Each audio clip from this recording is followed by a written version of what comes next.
Então, boa noite a todos. Hoje trago aqui um tema para fazermos uma reflexão acerca da alma e da imortalidade. Como temos vindo a refletir até ao momento, nós, homens, ou a humanidade, temos muita dificuldade em assimilar algumas verdades, desconhecendo até que estas podem ser tão úteis na nossa existência atual ou em futuras existências. Assim, todos nós, em algum momento da nossa existência, já nos questionamos sobre o que somos, o que fazemos aqui, para onde vamos. E todos também sabemos que nascemos, crescemos, evoluímos e morremos. Até aqui também acho que não temos dúvidas. Mas tudo acaba com a morte ou existe algo que sobrevive ao nosso corpo físico? Então, recapitulando o estudo que fizemos há algumas semanas atrás, sabemos que o homem é formado de 3 partes essenciais. Primeiro, o corpo, ou ser material, que é análogo ao dos animais e animado pelo mesmo princípio vital. Em segundo, a alma, o espírito encarnado, que tem no corpo a sua habitação. E em terceiro, o princípio intermediário, ou perispírito, a substância semimaterial que serve de primeiro envoltório ao espírito e liga a alma ao corpo. Então, somos um espírito, temos um corpo e o perispírito que faz a ligação entre corpo e espírito. Assim, alma, do latim anima, semelhante à palavra grega animus, vento, significa ser imaterial e individual que em nós reside e sobrevive ao corpo. Allan Kardec, no Livro dos Espíritos, analisa o termo alma sobre 3 aspectos. E inicia. Segundo uns, a alma é o princípio da vida orgânica, material, não tem existência própria e se extingue com a vida. É o puro materialismo. Neste sentido, e por comparação, dizem de um instrumento quebrado que não produz mais som que ele não tem alma. De acordo com esta opinião, a alma seria um efeito e não uma causa. Portanto, para os materialistas, tudo acaba com a morte. Em segundo, outros pensam que a alma é o princípio da inteligência, agente universal de que cada ser absorve uma porção. Segundo estes, não haveria em todo o universo senão uma única alma, distribuindo fagulhas para os diversos seres inteligentes durante a vida. Após a morte, cada fagulha volta à fonte comum, confundindo-se no todo, como os córregos e os rios retornam ao mar de onde saíram, perdendo-se assim a individualidade de cada ser, porque retorna tudo a uma só alma. E por último, segundo outros, enfim, a alma é um ser moral, distinto, independente da matéria e que conserva a sua individualidade após a morte. Esta concepção é incontestavelmente a mais comum, porque sob um nome ou outro, a ideia desse ser que sobrevive ao corpo se encontra em estado de crença instintiva e independente de qualquer ensinamento, entre todos os povos, qualquer que seja o seu grau de civilização.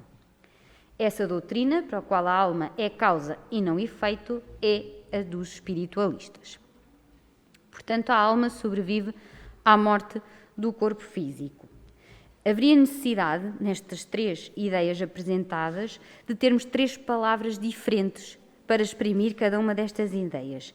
Então, segundo Allan Kardec, é mais lógico adotarmos a significação mais vulgar, isto é, a alma como o ser imaterial e individual que existe em nós e sobrevive ao corpo. Na questão 134 do Livro dos Espíritos, Allan Kardec questiona: que é a alma? E a espiritualidade responde: um espírito encarnado. E ele continua: que era a alma antes de se unir ao corpo? E os espíritos respondem: espírito. Então as almas e os espíritos são, portanto, idênticos, a mesma coisa? Sim. As almas não são senão os espíritos antes de se unir ao corpo. A alma é um dos seres inteligentes que povoam um mundo invisível, os quais temporariamente revestem um invólucro carnal para se purificarem e esclarecerem. Então, e o que vem depois da morte? Também já sabemos que o homem, seja qual for a sua posição social, desde selvagem, tem o sentimento inato do futuro. Sabe que existe um futuro. Diz-lhe a intuição que a morte não é a última fase da existência e que aqueles cuja perda lamentamos não estão irremessivelmente perdidos. Então existe assim a crença na imortalidade. Na questão 149 do Livro dos Espíritos é feita a seguinte questão: que sucede à alma no instante da morte? Volta a ser espírito, isto é, volve ao mundo dos espíritos, de onde se apartara momentaneamente. Os espíritos têm fim? Allan Kardec esclarece esta questão. Compreende-se que seja eterno o princípio de onde eles emanam, mas o que perguntamos é se as individualidades têm um termo e se, em dado tempo mais ou menos longo, o elemento de que são formados não se dissemina e volta à massa de onde saiu, como sucede com os corpos materiais. É difícil de conceber-se que uma coisa que teve começo possa não ter fim. Explica assim Allan Kardec a origem desta questão. E a espiritualidade diz-nos: há muitas coisas que não compreendeis, porque tendes limitada a inteligência. Isso, porém, não é a razão para que as repilais. O filho não compreende tudo a que a seu pai é compreensível, nem o ignorante tudo o que o sábio apreende. Dizemos que a existência dos espíritos não tem fim, é tudo o que podemos por agora dizer. Então, se o espírito não tem fim, é imortal.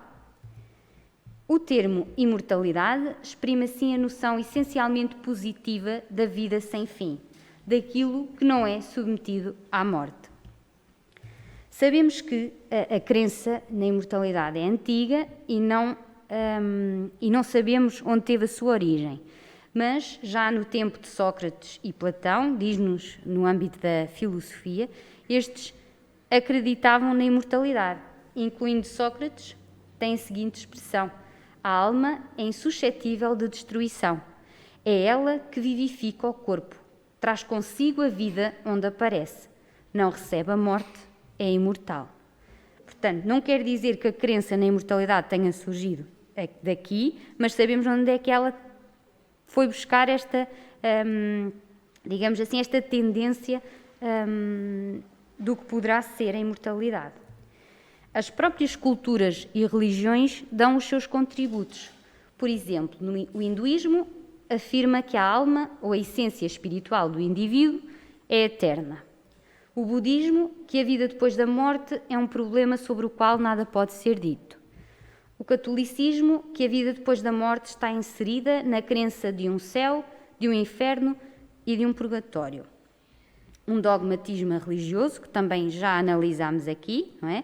Em que era considerado que as pessoas que vivessem no pecado ficariam a arder eternamente no inferno e as que fossem justas e boas iriam para o céu.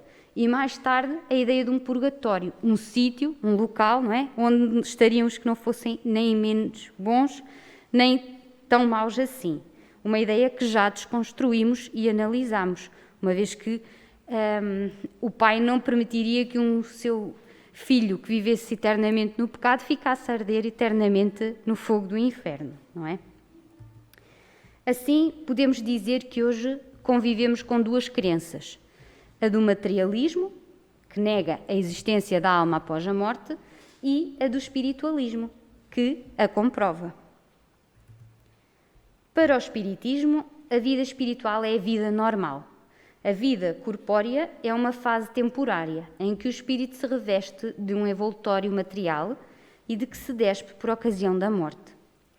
O espiritismo mostra-nos que o espírito, independente da matéria, foi criado simples e ignorante. Todos partiram do mesmo ponto e sujeitos à lei do progresso. Portanto, Deus criou-nos a todos simples e ignorantes. Não existem na criação espíritos já superiores e espíritos inferiores. Somos todos iguais. Depois, através do nosso livre arbítrio e das nossas escolhas, é que vamos percorrendo caminhos diferentes. Aqueles que praticam o bem evoluem mais rapidamente e fazem parte da legião dos anjos, dos arcanjos e dos querubins. Os que praticam o mal recebem novas oportunidades de melhoria através das inúmeras encarnações. Lá está, o Pai permite que nós voltemos cá noutras reencarnações para melhorarmos e evoluirmos. Importa ainda salientar que, uma vez no mundo dos espíritos, eles continuam com a sua individualidade, sujeitos a um ininterrupto progresso. Portanto, no momento em que se dá o desencarne, eu sou exatamente no plano espiritual o que sou aqui. Não viro anjo porque passei para o plano espiritual. Então, na questão 153 do Livro dos Espíritos, Allan Kardec questiona: em que sentido se deve entender a vida eterna? A vida do espírito é que é eterna. A do corpo é transitória e passageira. Quando o corpo morre, a alma retoma a vida eterna. E não seria mais exato chamar vida eterna à dos espíritos puros, dos que, tendo atingido a perfeição, não estão sujeitos a sofrer mais prova alguma? Essa é antes a felicidade eterna, mas isto constitui uma questão de palavras. Chamai as coisas como quiserdes, contanto que vos entendais. Portanto, a vida eterna é a vida que todos nós temos desde que somos criados, simples e ignorantes, e fazemos a nossa evolução. A felicidade eterna é um estado vibracional onde os espíritos evoluídos já se encontram. Esta é a grande diferença. Jesus nos disse: meu reino não é deste mundo. Por essas palavras, Jesus claramente se refere à vida futura, que ele apresenta em todas as circunstâncias como a meta que a humanidade irá ter e como devendo constituir objeto das maiores preocupações do homem na Terra. Todas as suas máximas se reportam a esse grande princípio. Com efeito, sem a vida futura, nenhuma razão de ser teria a maior parte dos seus preceitos morais. De onde vem que os que não creem na vida futura, imaginando que ele apenas falava na vida presente, não o compreendiam. Jesus, porém, conformando o seu ensino com o estado dos homens da sua época, não julgou conveniente dar-lhes luz completa, percebendo que eles ficariam deslumbrados, visto que não a compreenderiam. Limitou-se a, de certo modo, a apresentar a vida futura apenas como um princípio, como uma lei da natureza a cuja ação ninguém pode fugir. Todo o cristão, pois, necessariamente crê na vida futura, mas a ideia que muitos fazem dela é ainda vaga, incompleta e por isso mesmo falsa em diversos pontos. Jesus sabia que naquela época não existia compreensão para perceber que a vida continua em outro plano, o plano espiritual, que é verdadeiramente o nosso plano e que aqui estamos só de passagem. Contudo, Jesus ensinou que devemos dar o melhor de nós em cada dia e que essa deve ser a nossa preocupação nesta existência e em todas as outras. Para um grande número de pessoas, a vida futura não passa de uma crença. E porquê? Porque existe uma falta de esclarecimento, uma falta de conhecimento. Existe a necessidade de viver pelo facto de sermos tão agarrados às coisas materiais. E ainda o receio da destruição total, ou seja, pensar que tudo acaba com a morte. Isto leva cada um a criar, muitas das vezes, um próprio medo relativamente à morte. E, como por natureza o ser humano tem medo do desconhecido, também tem medo da morte. Allan Kardec, no livro Céu e o Inferno, diz-nos que o espírita não teme a morte, porque a vida deixa de ser uma hipótese para ser realidade. Sabem que a vida futura é a continuação da vida terrena em melhores condições e aguardam-na com a mesma confiança com que aguardariam o despontar do sol após uma noite de tempestade. Isto porque sabem que pertencem ao outro plano e que realmente aqui só estamos de passagem. E que o momento da morte acaba por ser um libertar do corpo físico. Assim, com o Espiritismo, a vida futura deixa de ser apenas uma crença e torna-se uma realidade que os factos demonstram. O mundo espiritual aparece-nos na plenitude da sua realidade prática. E não foram os homens que o descobriram pelo esforço de uma concepção engenhosa. São os próprios habitantes desse mundo, ou seja, os próprios espíritos, que nos vêm descrever a sua situação. Já não é a esperança, mas a certeza que os conforta. Então, ergue-se o véu da ignorância. Porque não foi o Espiritismo que descobriu ou inventou os espíritos. Foram eles que se vieram manifestar. Foram eles que nos vieram mostrar e dizer como se sentem quando estão do outro lado, como são as coisas do outro lado. E um exemplo que temos, por exemplo, é o livro do Nosso Lar, em que André Luiz nos vem relatar exatamente a sua experiência após a morte e descreve-nos o mundo espiritual na colónia espiritual para onde ele foi. Assim, a doutrina espírita destrui o desconhecido relacionado à morte, pois através da mediunidade demonstrou que não somos um corpo, mas sim um espírito que ganha temporariamente corpos físicos para cumprir etapas evolutivas da sua existência. A morte, portanto, não existe. O que existe é a vida do espírito em etapas e fases diferentes. Passando assim a vida futura do estado da teoria vaga e incerta ao de facto conhecido e positivo. Aparece a necessidade de trabalhar o mais possível durante a vida presente, que é tão curta, em proveito da vida futura, que é indefinida. Já dizia o ditado, não deixais para amanhã, podes fazer hoje. Assim é na nossa existência atual.